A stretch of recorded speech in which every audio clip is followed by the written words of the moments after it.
मैं बता रहा हूँ कि महलों में जो पधारे थे उस वक्त में शहनाइयाँ बज रही थी और शहनाई बजते बजते और लड़ाई का शंख बज गया। लड़ाई का शंख बजते के साथ में ही फिर उसने कहा कि क्या माजरा हो गया इस तरीके से तो उन्होंने कहा साहब आपको एक एडीसी दौड़ के आया कि हुक्म आपको लड़ाई के अंदर पहुंचना। अब भी उदयपुर दरबार के सेनापति थे ये सलूम राव साहब, रतन सिंह जी नाम था इनका। उन्होंने कहा कि भाई उप सेनापति जा सकता है, मेरा जरूरी थोड़ी है। कि नहीं साहब आपके बगैर उनको रोक नहीं सकता, उस दर्रे को आप ही रोकोगे जाके, इसलिए आपके लिए हुक्म है। तो उन्होंने हाडी रानी ने पूछा हुक्म क्या है, तो वो सुहाग रात मनाने के लिए महलों में पधार रहे थे उस वक्त के अंदर बात है। तो उन्होंने कहा कि क्या माजरा, उन्होंने कहा कि ऐसे ऐसे वहाँ पे लड़ाई के लिए करे। तो हाडी रानी ने कहा कि हर काम हर आदमी से नहीं कहा जाता, जो काम जिस आदमी के काबिल होता है उसी से कहा जाता है। आप बहादुर हो, इसलिए आपको बहादुरी काम के लिए कहा है, आप जाइए वहाँ पे। नहीं चाहे ये शादी में आराम नहीं करें, कहाँ की बात है, चाहे मेवाड़ गुलाम हो जाए, मैं नहीं जाता। उन्होंने कहा पहले तो समझे नहीं, फिर उन्होंने दूसरे तरीके से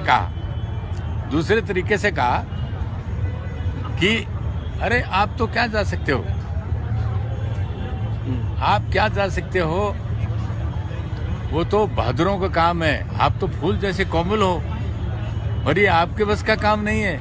लेकिन ऐसा कीजिए, मेरे माता पिता ने मेरे को इस बात की ट्रेनिंग दी है कि एक लड़ाई के मैदान के अंदर एक कमांडर को क्या करना चाहिए, कैसे फौज को कंट्रोल कमांड करना चाहिए और कैसे लड़ाई लड़नी चाहिए, मेरे को आता। आप ऐसे करो, चूड़ी पहन के यहाँ बैठ जाइए और इसके बाद के अंदर और वो सुहागरात। ऐसी बात उन्होंने कहा कि औरत ने ऐसी बात कह दी। तब उन्होंने कवच अवच धारण करके जब नीचे जाने लगे, तब रानी ने मन में सोचा कि लड़ाई की कोई गारंटी नहीं है, किसी विजय ही मिले, कभी पराजय भी हो सकती है। इसलिए उन्होंने देखा कि पति देव के कम से कम जाते वक्त दर्शन तो कर ले। जब वो दर्शनों के लिए गए तो सलूम्बर का जो गढ़ है उसके नीचे वो झरोखा वगैरह सब बने हुए। मैं भी हमारी जो पत्नी थी उनको मैं प्रेम से होम मिनिस्टर कहता था, लेकिन वो 6/2/16 को स्वर्गवास हो गया उनका, जैसे मर्जी है भगवान की। उनको भी लिया, वहाँ पे फोटो खिंचवाई थी मैंने। तो वो उसने झरोखों में से देखा उनको, इसको सलूम्बर राव साहब को, चुंडावत राजपूत थे वो। उन्होंने देखा तो उसने, जो कोई आदमी जो खानदानी होता है, फिजिकल फिट होता है, सुंदर होता है, कुदरती उसमें, तो ये मेकअप वगैरह करना और ये ऐसी नहीं थी। तो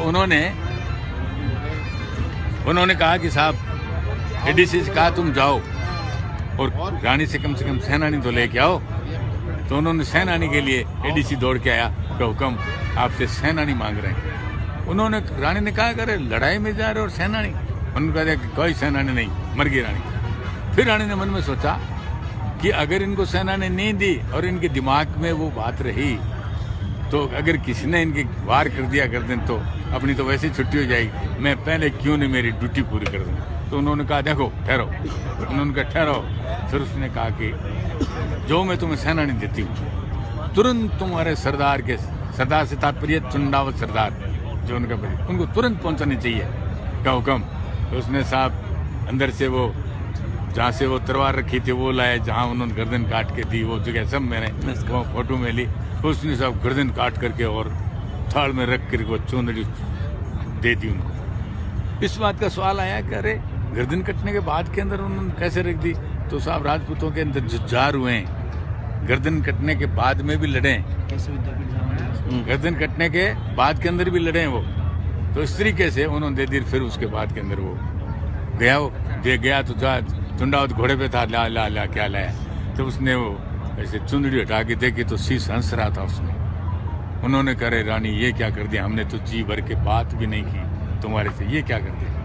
फिर उसने क्या सा कटे हुए शीश को बालों से बांध करके और वो लड़ाई लड़ी। तो बोले चुंडावत की जय, फौज चुंडावत की जय बोलना। उसने चुंडावत की नहीं, हाडी रानी की जय बोली है, हाडी रानी की। इसी किस्से को मैं आपको शॉर्ट में बताया मैंने, इसको मैं राग, लय और ताल के साथ सुनाता हूँ। अभी सुना दूं क्या? सुना दो। ये बहुत तेज हो गया मास्टर, आवाज धीमी रखो। धीमी रखो आवाज। ठीक है, तुम्हें थोड़ी देर सुना देता हूं। 2 4 5 वाक्य। चलो, अब आपकी थोड़ी समझ में आ जाएगी। सहनान पड़ो हथले को हिंगलू माथे में दम कही रखड़ी फेरारी आन लिया गम गमाट करती गम कही कांगन डोरो पहुँचे माही चूड़लो सुहागले सुधराई चुंदड़ी को रंगन छूटो हो था बंजा रया बिछिया आई अरमान सुहाग रात राले रजपूतन महला में आई ठुमक स्यूं ठुमक ठुमक छुम छुम चढ़ती महला में शर्माई ओ ढणरी अमर लिया आशा प्यासा नैना में लिया है तो चुंडावत गठ जोड़ो खोलियो तन मन री सुध बुध अमिट मेट पण बाज रही थी सहनाई महला में गूंजो शंखनाद अधरा पर अधर झुक्या रह गया सरदार भूल गयो आलिंगन रजपूती मुख पीलो पड़ गयो बोलो रण मैं नहीं जाऊंला रानी थारी पल क्या सहला हूँ गीत है तेरा गाऊंला आ बात उचित है कि हद तक ब्याह में भी चैन न ले पाऊं मेवाड़ भले क्यों हो न दास हूँ रण में लड़न नहीं जाऊं बोली रजपूतन नाथ आज थे मती पधारो रण माही तलवार बता दो हूँ जास्यूं थे चूड़ी पहर रहो घर माही कह कूद पड़ी झट सेज त्याग नैना शु अग्नि भबक उठी चंडी को रूप धर्यो छिण में विकराल भवानी धधक उठी बोलिया बात जचे कोनी पति ने चाहूं मैं मरवाणो पति मारो काचो कुंपड़ सो फूला सो छिन में मुरझाणो पहला की समझ नहीं आई पागल सो बैठो रयो मूर्खपण बात समझ में जद आई हो गया नैन एकदम सुर्ख बिजली सी दौड़ी रग रग में बांधा कवच उतरियो पौड़ी हुंकार बम बम महादेव ठप ठप ठप कबड्डी घोड़ी पहला रानी ने हरस हुयो पण फेर जान सी निकल गई काल जो मुँह कानी आग्यो डब डब आंखड़िया पत्थर गई अनुमत सी पागल सी अनुमत सी दौड़ी महला में जद बीच झरोखे टिक्या नैन बाहर दरवाजे चुंडावत हो चार रयो थो वीर बैण आँख्यां स्यूं आँख मिले क्षण में सरदार वीरता विसराई सेवक ने भेज रावड़े में अंतिम सहनानी मंगवाई सेवक पहुँचो अंतःपुर में रानी स्यूं मांगी सहनानी रानी सहमी फिर गरज उठी बोली कह दे मरगी रानी फिर